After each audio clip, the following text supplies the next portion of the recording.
Halo minasan, balik lagi di channel Tao-chan, di mana kita akan membahas manga dan anime populer. Tapi sebelum itu, silakan minasan klik tombol subscribe dan nyalakan lonceng notifikasi agar minasan tidak ketinggalan info terbaru dari Sensei.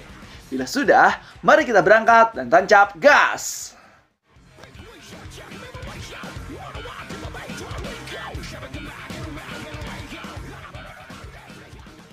Oke minasan, di video kali ini kita akan membahas terkait bocoran manga Record of Ragnarok chapter ke-82.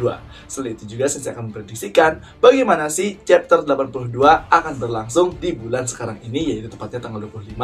Jadi akan seperti apakah bocoran sekaligus prediksi manga Record of Ragnarok chapter ke-82 kali ini? So tanpa basa-basi lagi minasan, langsung saja kita gas ke pembahasannya. Minasan, dalam bocoran manga Record of Ragnarok chapter 82 yang akan datang, yaitu yang akan rilis pada tanggal 25 September tahun 2023 kali ini, kita akan diperlihatkan seperti biasa di Twitter dari Dian Herjar bahwa di situ ditunjukkan untuk next chapter selanjutnya, yaitu chapter 82, kita akan diberitahukan terkait masa lalu dari Dewa Apollo. Nah, di situ kita akan melihat nih bagaimana Dewa Apollo tumbuh dan mengapa dia memiliki kekuatan, yaitu sebuah benang yang dinamakan sebagai Yutas Artemis. Dan di sini saya ada beberapa prediksi sih terkait masa lalu Dewa Apollo yang akan ditayangkan berdasarkan mitologi yang terjadi di dunia sekarang ini terkait Dewa Apollo dari Yunani.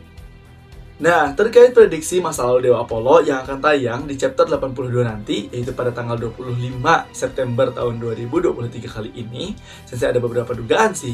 Mungkin saya sendiri sering bahas ya, dari mulai masa lalu Dewa Apollo, dari mulai dia melawan Python, kemudian kisah cinta Dewa Apollo. Tapi di sini Sensei mungkin belum membahas terkait hubungan antara Dewa Apollo dan juga Dewi Artemis sebagai dewi kembaran dari Dewa Apollo itu sendiri. Nah, mengapa demikian? Sensei akan bahas terkait kisah antara Dewa Apollo dan juga Dewi Artemis, karena setiap jurus yang dilakukan oleh Apollo, bahkan senjata suci dalam Record of Ragnarok sendiri milik Dewa Apollo merupakan Yutas Artemis yang berdasarkan dari nama Dewi Artemis tersebut. Dan oleh karena itulah Sensei akan bahas kemungkinan besar masa lalunya akan ada berhubungan dengan Dewi Artemis. Nah, dalam kisah mitologi Yunani sendiri, sebelum kelahiran si kembar nih, Apollo dan juga Dewi Artemis, ada beberapa konflik terkait kelahiran dia, yaitu ibu dari si kembar ini mendapati masalah dari Dewa Hera yang merupakan istri dari Dewa Zeus. Mengapa demikian? Karena di sini Zeus menghamili Leto, di mana Leto adalah selingkuhan dari Dewa Zeus, sehingga Dewi Hera tidak terima, dan pada saat akan melahirkan si kembar, Hera mengutuk Dewi Leto untuk tidak bisa melahirkan di daratan manapun di dunia ini. Sehingga di sini Leto diusir dari Olympus dan juga disuruh untuk melahirkan dimanapun asal bukan di daratan yang mana dikuasai oleh Dewa Yunani. Dari situ Leto sangat kesakitan sambil nahan dia ingin melahirkan dan juga pusing mau melahirkan di mana, sedangkan bumi menolaknya. Setelah Dewi Leto diusir oleh Dewi Hera, di sini nampak Zeus yang tidak tega terhadap keadaan dari Dewi Leto itu sendiri. Sehingga di sini Zeus meminta bantuan kepada saudaranya, yaitu Dewa Poseidon, untuk memunculkan sebuah pulau yang tidak terikat dengan daratan manapun, agar bisa Dewi Leto melahirkan di pulau sana. Setelah pulau itu muncul, pulau itu dinamakan sebagai Pulau Delos. Dewi Leto pun pada akhirnya menuju pulau tersebut dan melahirkanlah anak-anaknya di sana. Dan pada saat melahirkan, anak pertama yang dilahirkan adalah Dewi Artemis, yaitu kakak dari Dewa Apollo. Pada saat melahirkan Dewi Artemis, Dewi Leto nampaknya kesakitan, dan dia pun tidak tahu bahwa tidak hanya Artemis saja yang dilahirkan, tetapi dia akan melahirkan dua anak sekaligus. Sehingga dia meminta bantuan kepada Artemis yang waktu itu masih kecil, tetapi sudah memiliki bakat sebagai seorang dewi. Di mana Dewi Artemis sendiri membantu persalinan ibunya untuk melahirkan saudara kembarnya, yaitu Dewa Apollo. Hingga tak lama kemudian pada akhirnya Dewa Apollo pun lahir. Nah, setelah kelahiran mereka berdua, di sini terdengarlah kabar bahwa Leto telah melahirkan dua anak kembar kepada Dewi Hera.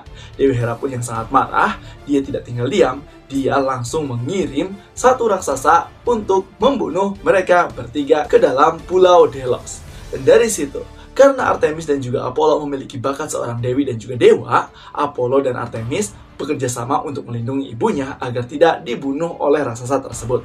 Mereka bekerja sama dan melakukan sebuah pembuatan senjata. Dan senjata yang pertama kali mereka buat adalah yaitu sebuah busur panah yang mana langsung dilesatkan kepada raksasa tersebut, yang mengakibatkan raksasa tersebut langsung terluka.